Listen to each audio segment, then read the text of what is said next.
Hi everyone, Tyler Mannion here, Vice President of the NPC and Ifbb Pro League. We're going to go over the Texas Pro, do a recap video for each division. First, we're going to start off with the open men. We're going to basically go through the poses with Hunter and Andrew. This was an extremely close show. I want to give props to both these guys. I think they've improved so much since last year. Actually, not even last year for Andrew. Andrew, from the Arnold until this show, improved greatly. His fullness and the roundness that he brought to his physique. And he also, kept more size in his legs with arguably the same condition, if not a little better conditioning than he brought to the Arnold. And his back improved greatly. He added so much more density to his back. It was very impressive to see in such a short amount of time. Hunter improved his physique massively since last year. Looks like a completely different bodybuilder. He turned his back poses from a weakness into a huge strength. His conditioning is way better than it was last year. Even his actual waistline is a lot better than it was last year as well. So both these guys improved a ton. I think these are both guys that are going to be pushing to be in that top 5 of the Olympia and compared and in that first call out and give everybody a run for their money. I think it was by far the best show we've had this year in the Pro League, and it was just a treat really to judge the show. I think they gave not only the audience in Texas, but everybody that was watching around the world a heck of a show. Going into that, we'll go into the poses and what we saw from the judges table. As you guys know, we posed these guys a ton at this show, obviously because of how close it was. So what we saw when they first came out to what we were seeing at the end, obviously there was a difference. In prejudging and in finals, when they both came out, actually the show was probably Hunter's to lose at that point because the conditioning that he brought both times, he was very conditioned, very detailed, very separated. And you'll hear as we go pose by pose here what we were really looking at as judges. And then obviously what changed as well, because we posed them so hard so we could see who really would be the winner. And Andrew stood up there almost statuesque and really wasn't breathing hard and wasn't struggling to hit his poses. Hunter had a much harder time, not only hitting the poses, but also controlling his midsection as well. Started to sweat and started to fade as we went along. We'll go first into the front double bicep. Everybody looks at Andrew's front shots and thinks like Andrew is the clear winner. But in this front double bicep, when these guys first come out, the front double bicep is a very close pose. So Andrew tends to tilt his upper body a lot in his front double bicep. If you go look at the finals, the final round, go look at the pictures on NBC News Online from the beginning until the end. If you go look at the first round of posing, you'll see Andrew actually hit his front double more upright in his upper body. It makes him look a lot wider. And then just the next round after that, he goes back to really tilting his upper body, and that really takes away his width. So because of that, and also because Hunter came out, he's controlling his midsection, he hits a deep vacuum, and he's very deeply separated from head to toe. So the lower body, the separation, the size of his legs are better than Andrew. The upper body, he still has that X-frame that we're looking for. He still has the density and the definition from his arms, to his lats into his midsection that was tight. This pose, when they first came out, was very close, very close. However, as we went and we posed them along, that's when it became clear that Andrew would win this front double bicep pose. Next up is the front lat spread.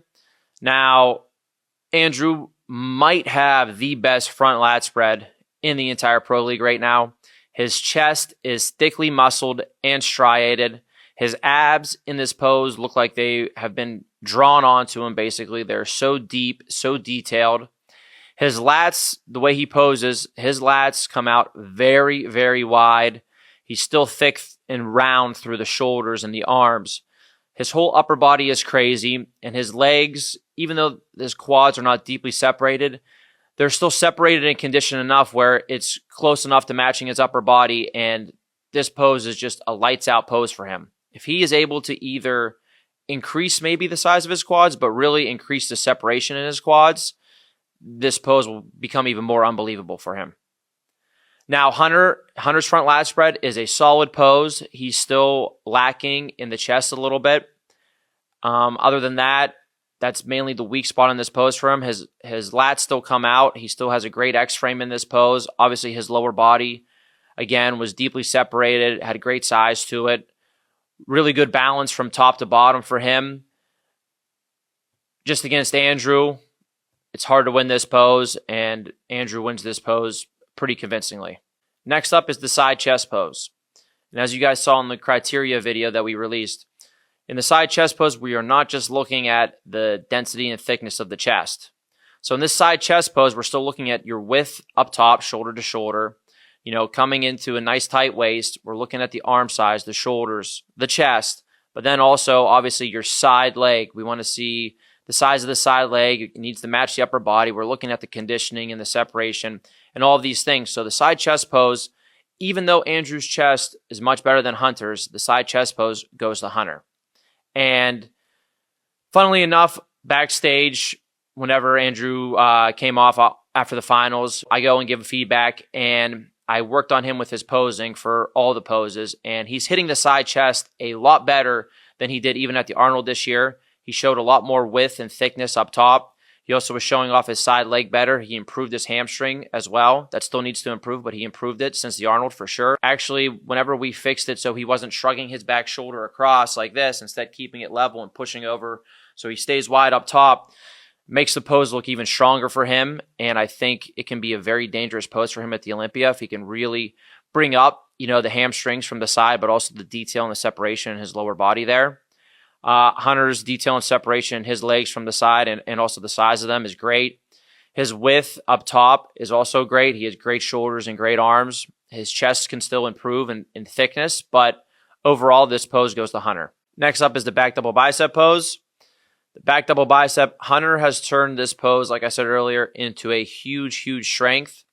You see the size and the detail of his arms, his shoulders.